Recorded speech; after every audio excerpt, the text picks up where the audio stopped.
Well, hello everyone. Hey Lily. Hey Oh, Aaron. hello. Hey everyone, welcome to XYZ Storytellers, a platform started by three people across generations X, Y, and Z engaging in conversations in the spirit of increased empathy and understanding. Hi, I'm Erin, the millennial traveler and author. I'm an empath with a drive for connecting to others. I enjoy singing in the car, eating pints of ice cream, and hanging out with my cat Gimbal. Hey, I'm Rich, the graybeard Gen Xer with 30 years in conference rooms or airplanes around the globe. I've also been a Little League coach and a family bus driver.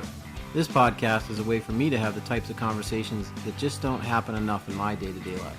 And me, I'm Lily. I've always been very opinionated and I speak passionately about things no matter who I might be with at the time. I'm here to share my thoughts and get the perspectives of two other generations so I can grow and expand my understanding of the world around me. With XYZ Storytellers, our conversations aren't meant to be political, social, or even related to current events. We are just recording authentic conversations on a variety of topics, hoping they will resonate in some small way. Thanks for listening.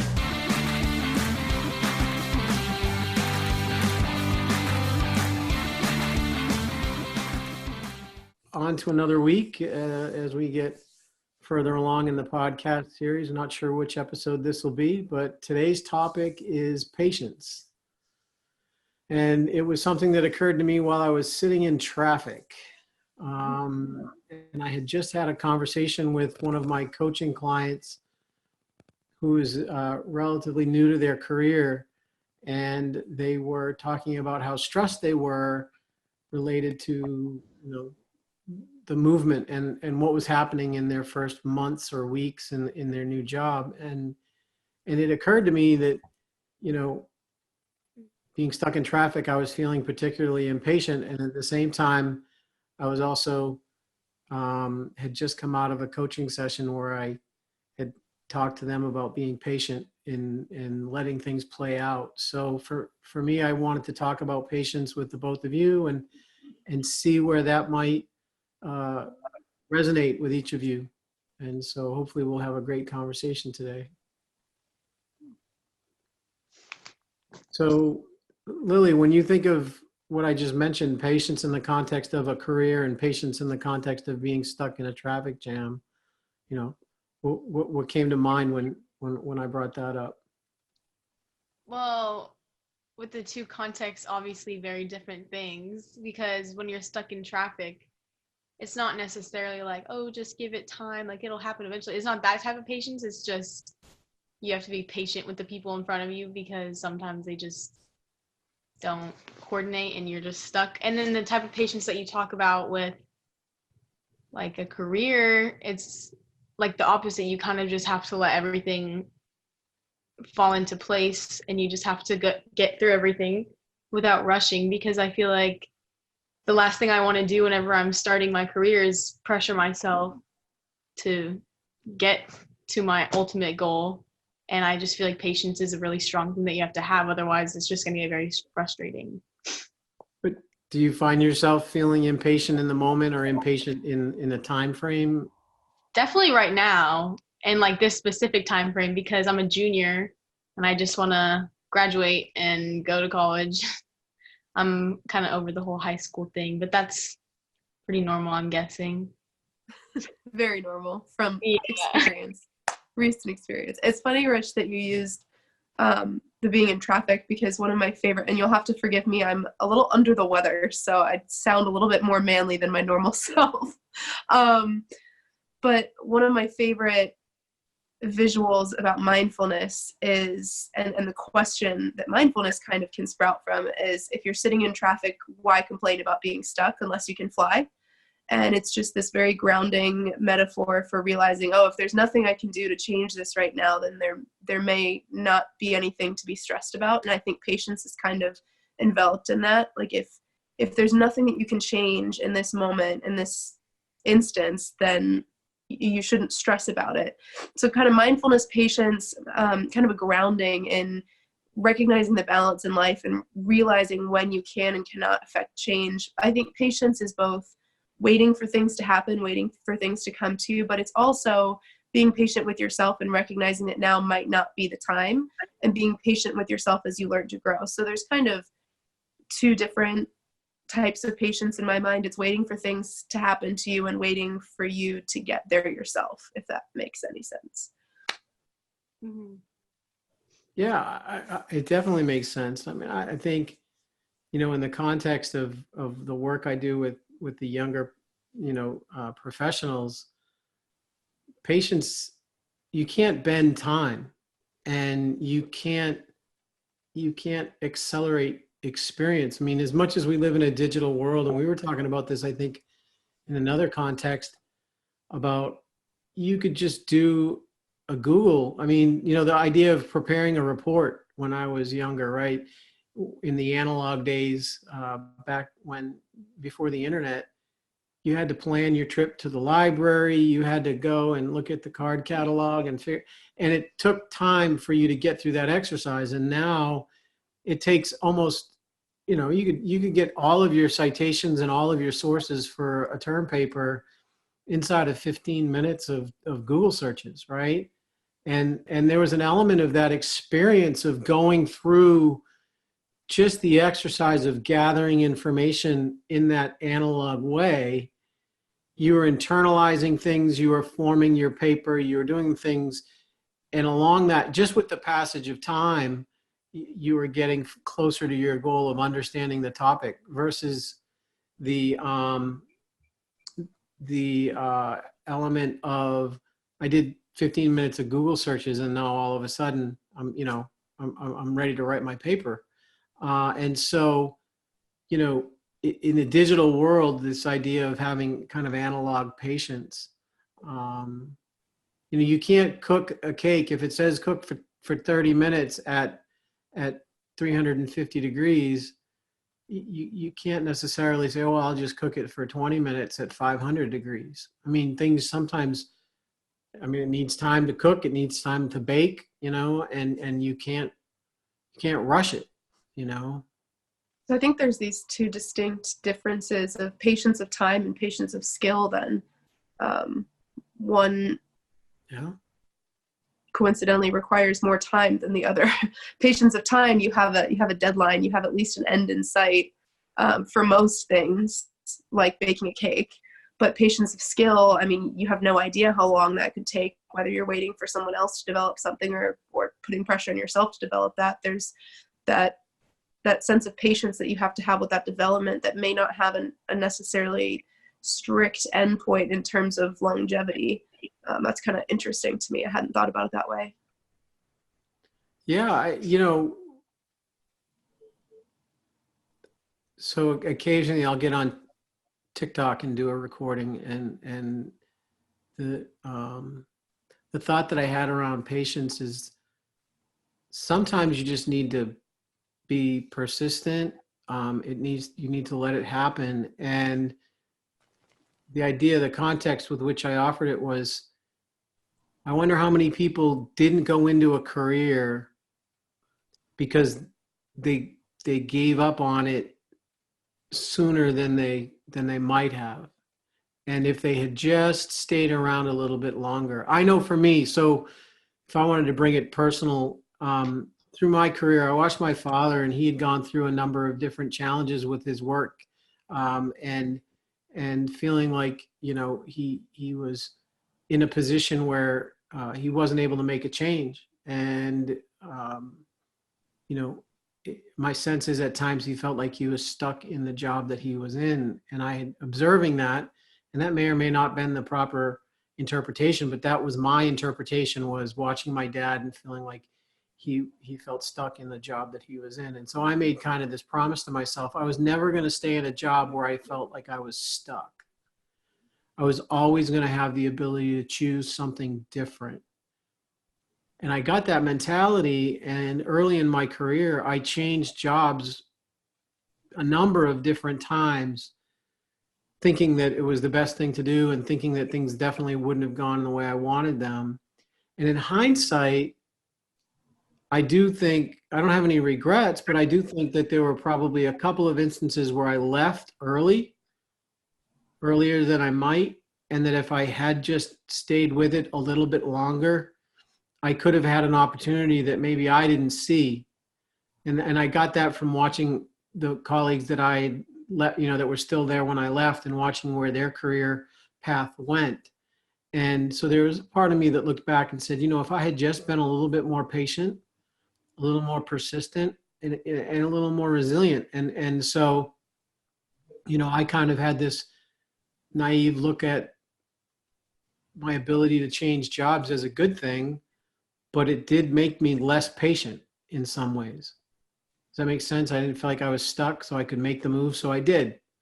Well, maybe feeling stuck might have had me stay a little bit longer. And so, yeah, the presence of patience at different times in my career could have taken me an entirely different trajectory.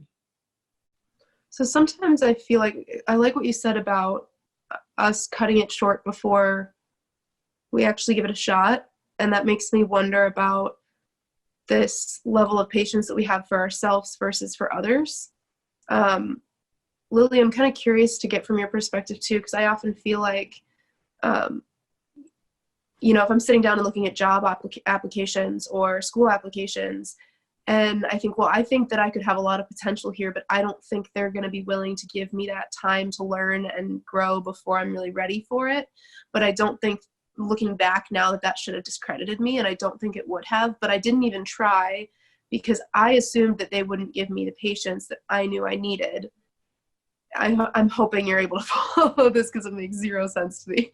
But as in, like, my expectations of others' patience for me seems to be much lower than the patience that I might have in myself if they gave me the chance, but I immediately just credit the idea because I assume that they don't have the patience for me. Do you feel at all like you cut yourself off of opportunities because you need to give yourself more patience than you think what they're willing to give you? I mean, I don't really exactly with the college applications or job applications, but I understand what you're saying. Like you just feel like they wouldn't take their time and help you grow, so you don't even try. That's kind of how I feel with like some classes that my friends are taking. Like they'll be taking advanced placement or AP classes, and I would love to take them because I enjoy being challenged, and I think the AP classes are the best place. But at the same time, they just move so fast that I'm not a fast person when it comes to like schoolwork. I understand it eventually, but it definitely takes me some time to like process it and do my notes and do my homework. And I just feel like getting into those classes would just set me up for failure. So I just don't sign up because they move so quickly. So I just end up taking pre-AP or something like that. And I just feel like if I would have given myself the chance to just take them and not, I guess I'm kind of like trying to like see the future before it even happens, and it's kind of discrediting everything, because if I would have just taken them, I guess I would have seen eventually how it would have turned out, but I just didn't even try. So Yeah. Rich, you nodded your head very passionately when she said trying to see the future. I feel like there's something there. No, yeah, I just thought like, I don't know how to explain it with like. You just had kind of an aha moment there. Yeah, like I was like when I was signing up for classes last year, I signed up for 2 AP classes, the ones that I knew I could pass. And then the other ones I didn't even try because I was just like, oh no, that's not going to work out. And I just didn't even consider it for a second. And now I guess I could have signed up. Well, and the fact that you're looking back on that and being so honest about it, Lily, I mean, that reflects some growth there, right? And now you're in that position in the future, you might take a different course. You know, maybe you don't necessarily take all 4, maybe you take 3, right? Or you make a choice and you say, well, I'm only ever going to take 2 AP, but the others I'm definitely at least going to take pre-AP, and that's where you ended up. That doesn't make what you did wrong or anything, you know, but I think it was pretty cool that you recognized that limiting thought in your head, you know, that maybe if you'd taken that step back, you might have done things a little differently. And that self-awareness will serve you going forward. I think for me, the patience and the impatience, Aaron, you struck on it when you mentioned your example. There's this patience with ourselves and patience with others and patience with the situation. And I had never even considered the idea of having patience about the future. Like, I didn't apply to that college because I didn't think they would be patient with me. that's a bit of a multi-level step ahead of where I had originally thought when I mentioned patience. But I think it just goes to show you never stop learning. And now that you have that input and that example, each of you, you're now going to be able to file that away, and you'll be more deliberate the next time. And it isn't about speed, as much as it's about being authentic or true to yourself. But what I see with the folks that I coach, there's this sense of, because everything happens so quickly in today's world and things get processed so fast, there's this feeling of just how quick you can find yourself painted into a corner. And it's kind of like, much like, be patient, things will play out, you'll find your path. There's also, be patient. It's going to take you a little while before you really have any kind of course correction that's needed. And sometimes the learning is in the mistake, or the learning is in that journey. And I don't know, to your point earlier, I might be getting too convoluted here in the conversation, but just slow down. So what do you both feel about the term immediate gratification? What does that awaken in you? Uh-oh, Lily's laughing.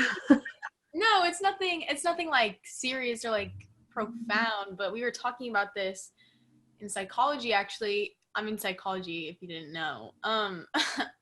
We were talking about it because I just feel like my generation, and maybe even your generation when y'all were in like high school or college, like we've gotten so used to like Google and YouTube videos to help us learn everything, and like online textbooks and worksheets online and apps. Like I don't even turn anything in paper anymore. It's all on my school iPad, that we just like, that's what I wanted to talk about when you were talking about Google and like citing papers. Like you can do something like 15 minutes that would have taken you a whole day to plan, just because we have Google. Like we've grown so used to getting immediate results from social media and the internet, that if the best example I can think of is like how long medical school takes, like 12 years if you want to become like an attending at like a hospital. Most people in my high school would never. They want to do their 4 years, they want to do like a year of training, and they want to get out. Like it's just so weird to me that people just don't even think about taking the time and like just doing something, and you won't regret it, but it's going to take some time. That's just crazy to me that we've grown up with something so amazing, but like limiting at the same time. Yeah. I mean, I saw something online. It was a gentleman that was talking to a young guy that was trying to figure out how to be successful. And he wanted to become a rapper, and he wanted to have his own music. And that's definitely something that's more accessible in today's world with all the technology. And it's definitely something that you can actually self-direct yourself down that path, right? So just the fact that you can do that in today's world is completely different from who did you know? Did you have access to a recording studio? I mean, there was probably tons of talented people in your generation, Aaron, and my generation, definitely, that never even got inside of a recording studio, right? And you have the ability to just make one up on your own. But the point was, he's like, I feel like for the last 4 months, I haven't been actually making as much progress as I'd like. And the gentleman interrupted him, and he's like, hold on a second. How old are you? 20. And you're 4 months, you feel like you're already off track. He said, hold on. Think about this in terms of, what if you were to just go to work and save up some money, and then take that money at 26 and open your own Jamba Juice, and you run your own Jamba Juice for 5 years, and you put a bunch of money in the bank, And then at 32, you're able to start your recording. You start your career, and you have all that money to back you. You can back yourself, and you're a recording artist at 32, and you're starting out, and you're successful at 30, 35, whatever. He said, "Does that seem like that would?" And the guy's like, "Well, would I be able to do my own recording in that, as I was going along and building myself a successful business?" He's like, "Absolutely. What you do in your free time when you're not at work, you could be setting up your library, And what it did for this kid that he was talking to, and I say kid, he was 20, but he's still a kid in my mind. I'm 53. Mm-hmm. What it did is it shifted the mindset of like, hold on a second. I got 15 years of screwing up that I could do, hypothetically, and I'm still going to only be 35. And I'm going to have, it just puts it in a different place, because the danger of all the internet stuff is people are measuring long time in months now instead of years. And that can be a very dangerous place. And you wonder why we deal with these mental health issues.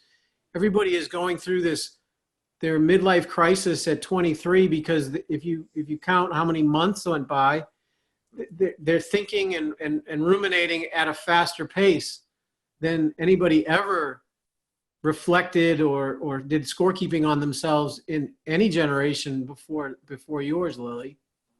Yeah. I don't know if this is relevant. I just thought of a fun fact that I saw on Twitter. It's related to stress, which I assume is related to patience. It absolutely. And, I was like reading this article, and it was talking about how, due to immediate gratification and like how fast paced everything is this generation, like a typical college student of this like generation has the same amount of stress levels as a 1950s like mental like hospital patient. Like they're just like, that just proves like how much everything has like gone like this, and everyone has this much of a window to do everything they want to do with their whole entire life, and they just stress about it, and you have like your entire life to do everything. And I just thought that it's kind of like, I watched the Netflix documentary, The Creative Brain today, The Creative Mind, The Creative Brain, something like that. And it got me thinking on this fact of like, I think that we're kind of in the creative generation now, that I'm thinking about how many people are creating not only content on social media, but there's a bigger appreciation for artists and art as a career than it used to be, in my perception. And yet we're squelching that because we're also the generation where we have to figure out what's right and wrong and only do the right thing, or what is correct, what is incorrect, and only do the correct thing, or what is success and only find success. We're not allowed to fail. But ironically, in order to be creative, you have to fail. And yet we're in the creative generation that is told we can't fail. And the irony of that, and not being able to have that space to be patient with ourselves as we grow and learn, on top of immediate gratification, it's just like this one jumbled, head spinning mess of expectations. And one of those, I think you're right, is immediate gratification, and the fact that we feel like we have to have everything right now, and that stresses us out. I mean, I am still surprised every once in a while when I get onto Amazon KDP and find that someone bought my book, and I'm like, oh, I'm one step closer to like actually making money off of this. Like, that's really interesting to me. But if you would have asked me in August or September when the book actually came out, I would have called it a failure, because I didn't feel like I had reached that long-term success. Well, part of the problem is because I hadn't had enough time to define long-term success. But second of all, I felt like the people who had it were done and nobody else cared about it. And there are even still some days where I'm like, nobody gives a shit that I wrote a book. Who cares? Because everyone who has it and wanted it has already gotten it. But then just yesterday I was at an event, and I was a keynote speaker for a program, and long story short, copies of my book were at the educator's presentation about what they did for their project, and I just happened to be there as an attendant. And they pointed out, oh, and the author of that book is right there. And this little old lady, I mean, she was probably 70, 75, and she came over with her little point and shoot camera, and it was like, she handed me a copy of my book, and she said, can I take a picture with you in your book? And I was like, sure. And it was this celebrity moment for me that I think I was expecting to happen since the book is published. Like I wanted to feel like everyone cared. And I go back and forth on these days of, yeah, I want everyone to care, and then no, I don't want anyone to even know I did this. But that's a topic for another time. And so there was that need for immediate reassurance that I was doing something good, that I was successful. But that comes with time. Like the more time that you have, the more audience you can reach. And I don't think that that is channeled into our generation's brains of you don't usually get one post online and all of a sudden you're viral. I mean, every once in a while that happens, but even still, the people who have viral posts, I would love to go and kind of analyze what the individual social media looked like leading up to their viral post, because oftentimes they will continuously gain followers for the things that they're posting, and that one thing takes off and hits it, but that doesn't mean that they weren't growing in the meantime. It's not like I went from 5 followers to 5 billion. That doesn't happen overnight. Right. And so, or at least not as often as we think it does. So I think social media definitely plays a big role in that. But there's also this expectation that we have of ourselves of going all the way back to our conversation about success and what that looks like, and needing to have it now to feel like we did something worthwhile. No, absolutely. You know, it's funny that you mentioned about the overnight success and all that. I think the book was The Alchemist by Paul Coelho. Love that book. That is one of my favorites. Yeah, and it's a book that I've bought for a couple of my kids and also my kids' friends when they were like at a transitional point, and you know, with my older kids being at the finishing high school and moving into college, I ended up handing out about 6 of them. But anyway, I think what I remember reading, and I apologize if I've got it wrong, but the point would still remain. That book was published and didn't go anywhere for the longest time. And then it just, somewhere along the line on its own, it picked up a following, and it started to grow organically. And before you knew it, it started to take off.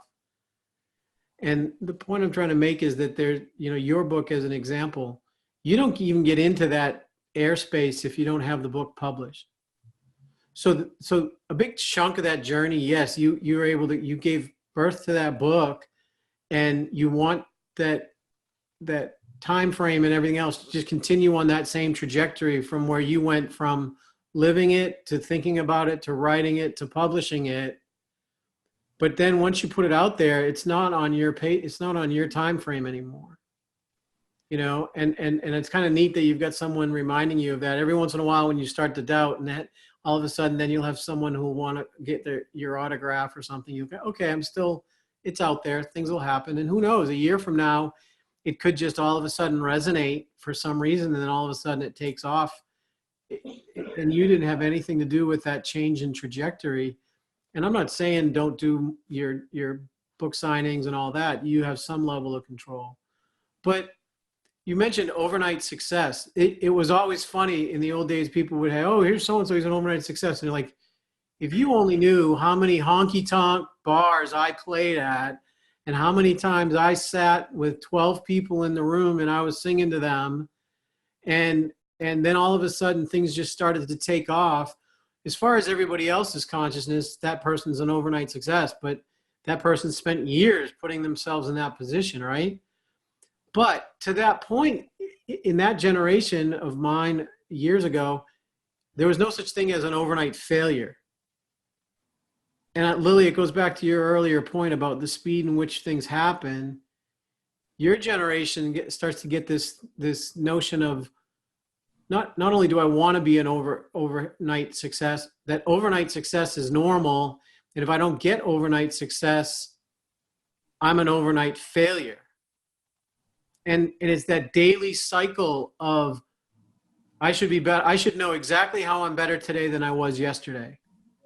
And it's almost been this kind of dangerous double-edged sword of the self-improvement generation that my generation started, and Aaron, yours, and Lily, you guys, you should be able to look at what you did that day and mark your victories for the day and this and that. It's like, everybody just chill. What if you just got up and you had 2 good days in a row and you didn't even give a lick of thinking about where you were going to be next or what you were going to do next year? What if you just lived for a couple of days?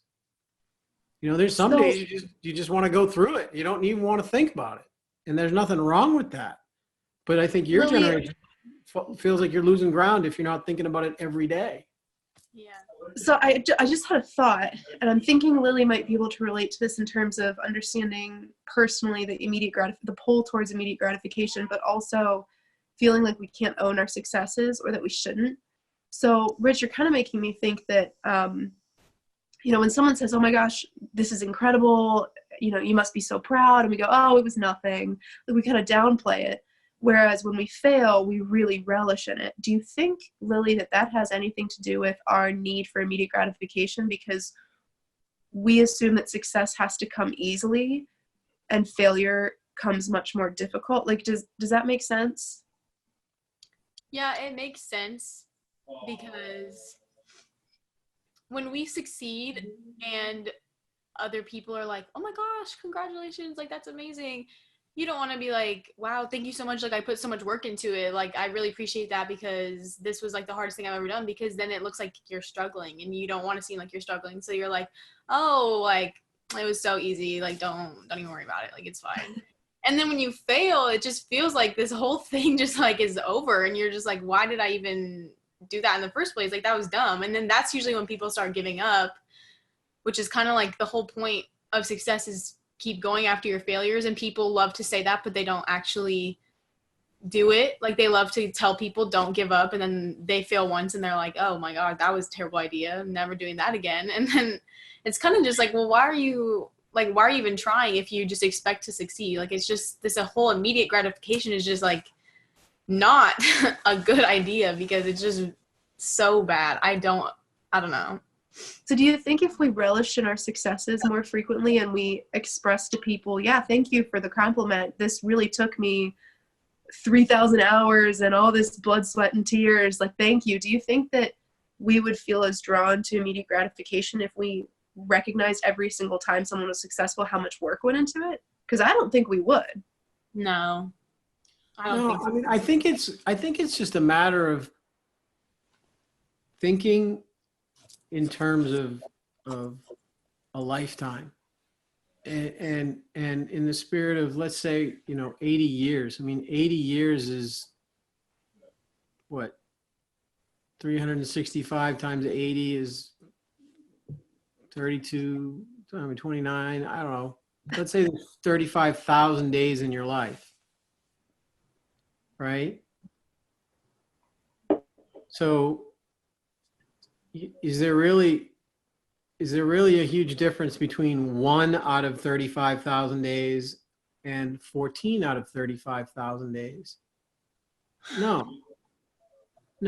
But if you go through this daily scorecard and you cycle through 4 scoring sessions, and if you just maybe thought of your life in terms of 2-week cycles, instead of going through 14 scoring cycles, you only went through 1, which do you think might be healthier, right? As long as you're getting up, you're putting forth some effort, you're doing what's expected of you, as far as, Lily, you're doing your school work, or you're doing, Aaron, you're doing your client work, and you're, maybe we don't end up on this daily scoring cycle with ourselves, because sometimes what we bring to a situation in victory or in defeat, it's got nothing to do with time. But it's become this, I don't know, it's really kind of this weird dynamic where you get going so quick on all these different learning and improve, learn, improve, learn, improve. And it starts to turn on itself. And to your point, Lily, or the stress of all of that, what you deal with today as a teenager is the equivalent of what would have put somebody into a mental hospital. You've gone around that track in your head 100 times in a week instead of 7 times in a week or whatever. That's not healthy. Yeah. It's not sustainable, and so, I don't know. There's this dynamic of be patient. Let life come to you. I used to use that. I don't remember who I used it with, but sometimes it's about letting life come to you. And sometimes there's nothing wrong with being a passenger in your own life. One of the beautiful things I've just recently discovered is that I stopped trying to fight things and trying to fight my way in the door. And all of a sudden, these beautiful opportunities have unfolded, and people are referring me to other places. And people are finding my contact information in ways I never would have expected. I ended up doing a keynote at this middle school the other day, even though I sounded like this. It was horrible. It took all my energy. And then at that keynote at this very small school in Ohio, I met a woman who invited me to go to Uganda with her for a month. I mean, life unfolds in very, very weird, bizarre ways. And I've realized that the more that I just step back and appreciate the beautiful thing that happens when it unfolds, the more I'm enjoying it, because I don't feel like I'm fighting all the time. I'm so sick of fighting and trying to get my foot in the door with people who really don't want to give me the time of day to listen. And now the people who are coming into my inbox are people who heard about me and are so interested that they took the time to reach out. And I would so much rather work with those people who already have an appreciation than try to fight my way in the door with my alma maters who really don't care. So you just triggered something for me, and I don't, I'm the almost boomer, not quite a boomer in this crowd, right? So TikTok is an amazing platform, by the way. I'm not even on TikTok, Rich. So here's the thing. It's a bit of a dangerous thing. You got to be careful, because it can be a time suck and you can go down a rabbit hole. But it's a platform that allows people to just share their thoughts, and it's really kind of neat. But there's this guy on it. His name's Gary V. Oh, yeah. Gary VEE. Is it Gary Vaynerchuk?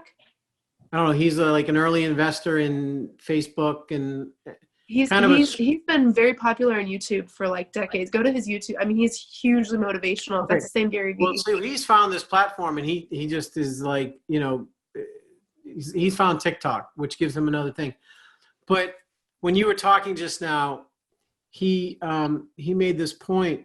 He said, I would get on a plane, fly to Chicago,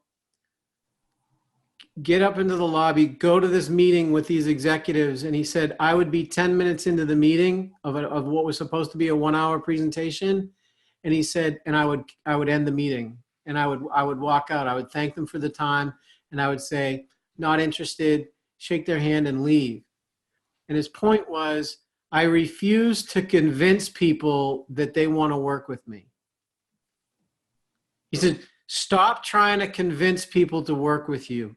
Find people who see your value, who see what you can do for them and what they can do for you, and are quick to pick up on that.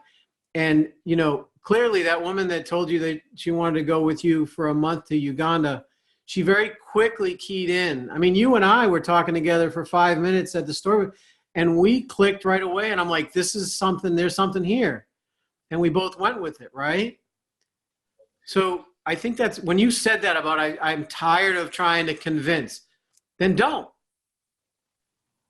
Yes, you would like it that your alma mater would have, but you know what? If they're not big thinkers or they don't see the bigger picture, the people that served you when you went to school aren't necessarily the people that are going to serve you now. And there's this notion of wanting to have like for like, or these different affinities and all of that. If you went back to your alma mater and they seized on it and they went, this is awesome, and plus you happen to go here too, that's a secondary thought for them, right? So I just thought that was something I wanted to share with you about that he said, which is, he says, I stopped trying to convince. And then Lily, we've talked about it in other things about self-image. He's like, I don't care what other people think of me. Patience is just not fighting what's not meant to be. It Right. sounds corny. It really does, but it's not just fighting. not fighting. It's not fighting. It's not fighting what's meant to be. And it's not running away from a possible thing. And maybe sometimes sitting in the moment is what you need to do, and taking a step back. But the other thing that came to mind when you were talking was, I don't know if you've heard the story, I'm sure you have, of Johnny Appleseed. I think I have. I mean, basically it was someone that just had a bag of seeds, and everywhere he went, he would just plant these seeds along the way. Right. And And the parable, if that's what you want to call it, is it looked for a long time like he wasn't really doing much. And if you looked behind him after a day of walking and planting seeds, there's nothing. And it looks like he didn't do anything that day. And then over time, all of a sudden, these forests started to grow. So, you know, when it goes back to your book and all the different things you're doing, you're planting seeds, and they may sprout a year from now or 5 years from now. But, you know, if you can think of yourself as every one of those things, you've planted a seed. And you may never be able to control when they pop up. You actually can't control when they sprout. And some may not sprout, and it has nothing to do. You know, some of those trees didn't sprout because there was a drought. Well, that you did everything you could do to make that tree grow, but something else came along. And another one could have been that you accidentally dropped a seed out of your bag. You never actually planted it, but it hit the perfect fertile ground and it grows a tree. Okay. Are you going to turn that away? No. So getting a little bit profound, but I think patience is about changing your time perspective from time to time, you know, and looking at, instead of measuring how you did each day, maybe if you feel like you're getting stuck and you're feeling like you don't know, you're feeling antsy or you're feeling anxious, maybe stop doing daily check-ins with yourself and only check in on Sunday nights. And even if you start doing it on Sunday nights, and maybe for a little while, you just got to say, I'm just going to live my life and I'll check in on the first of the month each month and look at how the last month went. Change your time frame with which you're really assessing anything. And maybe that's a way to stay healthy, to your point, Lily, about mental health. And we know that this generation struggles a lot more openly with mental health. I don't know that it's more profound or whether it's just there was more stigma before, there's less stigma now. Whether the awareness of people who are, you know, there's these things when the worst case scenario you have in schools, these suicides that happen in waves, right? Maybe the internet has facilitated that. It seems like there's more mental illness, or the timing of everything having to happen has gotten us to a point where we're not where we need to be mentally. I don't know what the dynamic is. If I did, I'd be a billionaire trying to, you know, out on a speaking circuit. But I know for me, when I stopped measuring myself daily, it was probably one of the better things that I've done. Mm-hmm. I think this was a fantastic episode. I feel like we've got a bunch of really deep but meaningful stuff out there, and I think we've all come to some kind of revelation. I mean, raise your hand if you came to some kind of revelation tonight. I think more so than any of the other episodes, so this was awesome. Yeah. I've never actually thought about it like that. I'm just still thinking about what you just said. Like, I've never thought about it as checking in with yourself, because I've always just kind of been thinking throughout the day, like, oh, what did you do? What do you have to do? What do you need to turn in? What are you doing after school? What are you doing later? And it's just like, I've never actually thought about it as I'm constantly checking in with myself, more as I'm just like doing a checklist in my head, which I don't need to be doing, because I was like, because I just feel like the checklist in my head is just so pointless, because I'm going to do it anyways. Like, you don't have to keep checking in with yourself and pressuring yourself and doing it every single day. But to your point, Lily, I mean, if you've got a to-do list for the day and you're cycling through it 100 times in a day, that's draining. Talk about stress. Good Lord. I know. But if you have the checklist for the day and then you get to the end of the day and you go, I got 6 out of 8 items. How did I miss those other 2? That's fine. But then again, were they on your list because they absolutely had to be done? And could you actually have done that check-in at the end of a week, right? I mean, so, you know, really just kind of think about not necessarily how you are living your life, but how are you cycling through every, you know, how often? Maybe slow that down. Or do a done list instead. I think I mentioned that a couple episodes ago. Make a done list and write it down instead of listing out your to-do list. list everything that you've already accomplished. Yeah. It's a better boost of confidence and a better use of brain power. But do you check the done list every day, every hour, once a week, once a month? So whether you check a done list or a to-do list, I get what you're saying, and I don't disagree, but I would say maybe even think about any list a lot less.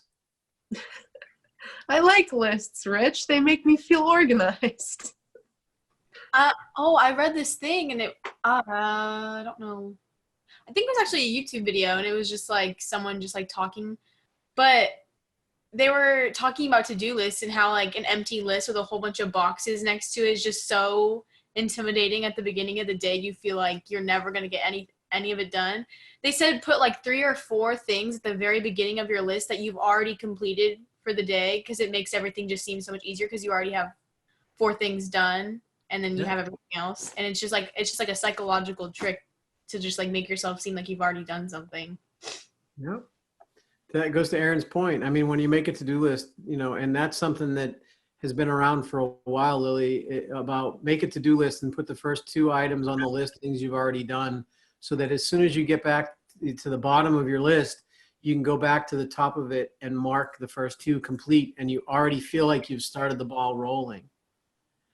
I would just offer, when you really think about what's important, there's a difference between an errand list and a life to-do list. And I would just offer that you have to be able to, having a to-do list as a memory check, that's okay. I forgot to get the dry cleaning. I meant to get milk and eggs at the store or whatever. Yeah, we need a chore list or something that you can keep track of things. But I think people take it to an extreme when they start thinking, I got to do this, and I'm going to study for next week's exam, and I'm going to do this study, and I've got to go, and oh, wait, I also have to have something on my list related to my college pursuits. Oh, and then I also have to have something on my list about exactly how I'm going to exercise today. And I also have something on my list that tells me to meditate. Don't forget to meditate. I mean, and you get to a point where it's like, where does the human brain and your own heart lead you to be? And if you listen to your heart sometimes and you don't follow a list and you're feeling like, maybe a little bit of meditation would be good for me and I should do that right now, then do it. If you know meditation is right, if you know exercise is good, if you know drinking and staying hydrated is good, that's good. But don't put every 3 hours I should hydrate, every 5 hours I should exercise. You just get to a point where you're overwhelmed and you're in a cycle that causes your brain to measure success and failure at smaller and smaller increments. Mm-hmm. And so now you're like, oh, I had 50 failures today. Did you really? Well, no, I had 50 data points that didn't go the way I wanted, but should I even put those on the same plane as the word failure? And maybe one of the things we can have next is failure. What's the definition of failure? What do we think of in failure? Because I think, one of the reflections that I'm getting out of this just in the moment here is I would never want someone to say to me, well, today I failed at such and such. If you ever have a thought in your head about failing today at an item that you only meant to do today, then you've put failure at a level of awareness and at a level of minutia that can't be healthy. I think failure would be a great topic. So, all right. Well, Lily, I think you need to chill out a little bit. I will. Erin, I think you need to maybe go a couple of days without the list just to see if you can. Yep, I can try, but I do listen to my Apple Watch when it tells me to breathe. So. Well, there you go. There you go. Technology can be your friend. If you're forgetting to breathe, we need that to happen, or else for everything else is a moot. If you forget to breathe, everything else is a moot point. That's a very fair point. So, all right. Well, thanks everybody.